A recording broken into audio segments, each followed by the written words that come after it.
He was a lonely billionaire widower who hadn't smiled in years.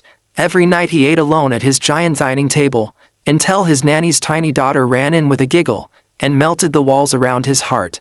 Stay with us, and before you leave, don't forget to follow and subscribe to Black Inside 2.0 for more emotional stories that touch your soul.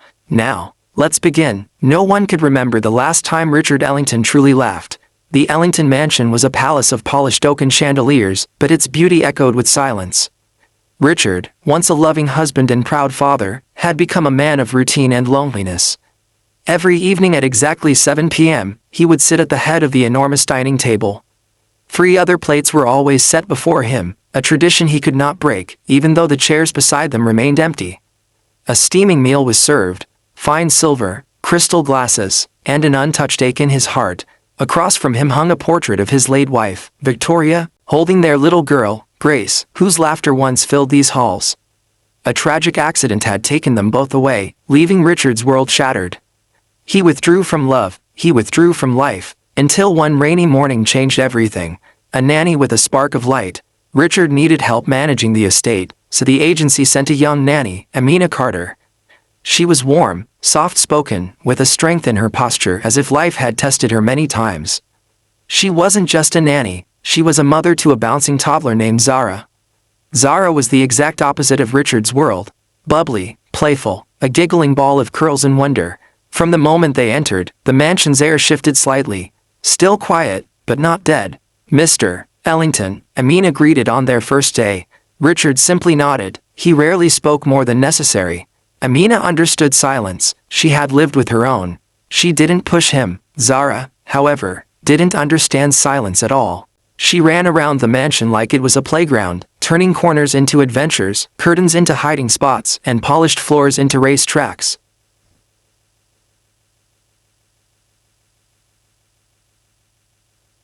His heart watched carefully, curious. Dinner for one, and a giggle. A week later, while Richard sat for his lonely 7 p.m. dinner ritual, something unexpected happened. The dining room doors flung open. Zara sprinted in, little denim overalls bouncing, and shouted, "Food, yay!" Richard nearly dropped his spoon. Amina appeared behind her, flustered. "Zara, you cannot disturb Mr. Ellington during dinner." But the toddler ran straight toward Richard, grabbing a chair too heavy for her to move. She grinned up at him. "Can I sit?" Richard stared, shocked. Amina rushed to pull her back. "I'm so sorry, sir." Richard raised his hand, not in anger, just paused in thought. "It's fine," he said quietly, the first gentle words in a very long time. Amina's eyes widened. Zara climbed the chair and stared at the food like it was treasure. "Wow. Hot food," she cheered, giggling as steam rose in swirls. Richard felt an unfamiliar tug in his chest. Was it amusement? He found himself watching every animated expression the child made. When Zara accidentally splashed a bit of water, she gasped dramatically and whispered, "Oopsie." Richard's lips twitched. Amina froze. Was he smiling? Even the servants glanced discreetly, stunned. That night, the third plate on the table wasn't just decoration. It was used, and Richard wasn't alone. Cracking the walls. Days passed, and Zara's presence became the mansion's new soundtrack. Richard would pretend not to notice when she tiptoed near his study to peek inside. She'd giggle and run, before he could catch her, even though he never tried. He observed from afar, the way she brought life to dead corners. The way Amina lovingly guided her. The way joy seemed so effortless to them. One afternoon, Richard overheard Amina humming a lullaby while fixing Zara's hair. It was a tune Victoria used to sing to baby Grace. Richard froze. Memories surged. Pain he locked away found its way back. Without realizing, a tear rolled down his cheek. Amina looked up, saw his trembling hand wiping quickly, and whispered, "You don't have to hide your heart to keep it safe." Richard avoided her gaze, but he heard her. Deeply, a soft hand to hold. One evening, Richard was returning from his office when Zara toddled toward him holding a tiny flower from the garden. "For you," she said proudly. Richard knelt slowly, stunned at the gesture. "Why?" She tapped his chest with her little hand. "Because you're sad." Amina gasped softly, embarrassed by her daughter's innocence. But Richard did not break. Instead, he whispered, "Thank you." He placed the flower in his pocket like it was made of gold. That night, he stared at it on his bedside table, thinking of tiny hands that saw more than eyes did. Amina's story. Richard's curiosity grew toward the woman who had brought warmth back. Late one evening, Zara asleep upstairs, Richard found Amina sitting alone folding laundry. "You're a good mother," he said, surprising her. She blinked, gently smiling. "I try. Life hasn't always made it easy."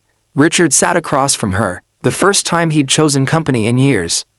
Amina shared. She had Zara young. The father left before Zara even opened her eyes. She worked 2 jobs while studying to give Zara a safe life. Pain shaped her, but love made her strong.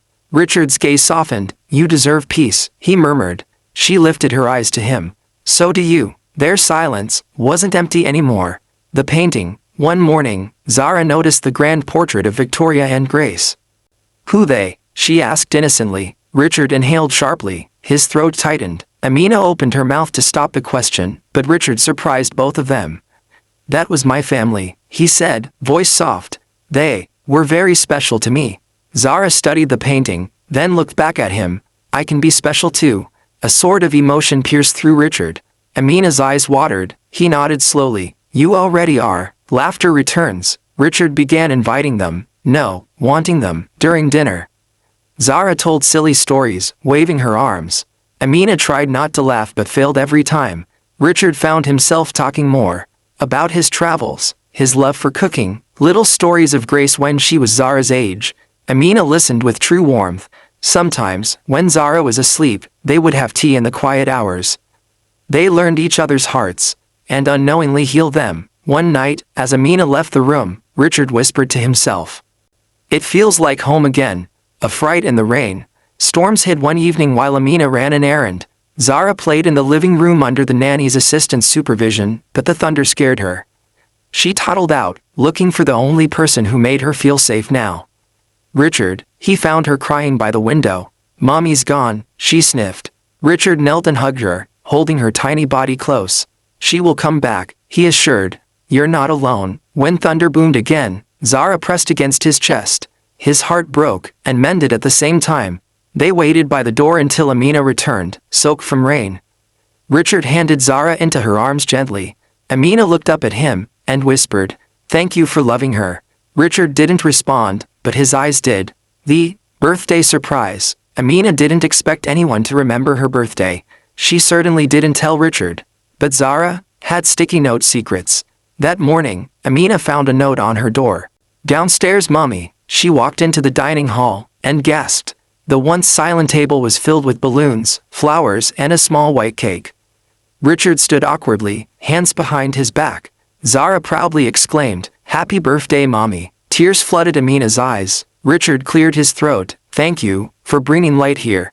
Amina whispered, "You brought us hope." He offered his hand. "Let's have dinner together, as a family." She hesitated, but placed her hand in his. Warmth, connection, a beginning. The day the baby laughed. Zara ran toward him one sunny afternoon, tripped, and fell. Before anyone could react, she burst into laughter, rolling on the carpet. Richard laughed too, out loud, a sound the walls had missed for years. A sound Amina never thought she'd hear. She covered her heart with her hand, falling secretly, quietly, deeply in love with him. A confession in the garden. Winter turned to spring, and grief turned to grace. Richard and Amina walked in the garden one evening while Zara chased butterflies. Richard paused near a blooming rose bush. "Amina, before you came, I thought my heart had died," he said. "But you woke it." Amina's breath caught. "I didn't mean to." "I'm glad you did," he whispered. He reached for her hand, gently, like a man afraid to break the most precious thing he'd ever held. Amina trembled. "Richard, I care about you too." Zara squealed from afar, "Hold hands, hold hands." They laughed, and didn't let go. A chair no longer empty. On the anniversary of Victoria and Grace's passing, Richard invited Amina and Zara to join him at the dining table. 3 plates were set, but this time, 4 chairs waited. Richard lit a candle for the memory of those he lost. Amina squeezed his hand. "We carry them forward, with love." Zara placed the first flower Richard had ever kept from her into a little silver vase by the candle. Richard's eyes misted. For the first time, grief felt less like a chain, and more like a bridge leading him to new love. The proposal. Spring sunshine poured into the garden as Zara played near the fountain. Richard turned to Amina. Will you stay, not as a nanny, but as the woman I want beside me? The woman I love. Amina's breath hitched, her eyes filled with tears.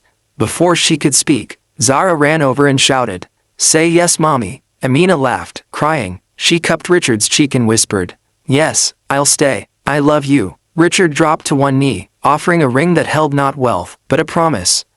A future, a family, a heart reborn. Amina said, "Yes," again, louder, as Zara clapped and danced around them. Laughter forever. The wedding was small, just close staff and the sound of joy. Zara walked down the aisle as the most adorable flower girl in history. Richard and Amina vowed to build a new home, not to replace the past, but to honor it with love. Every night now, at 7 p.m., 4 seats are filled, food steams on plates, and laughter, loud, bubbly, beautiful, lives where silence once ruled. Richard looks at Amina and Zara and thinks, "Love did not leave me. It waited for me to open the door again."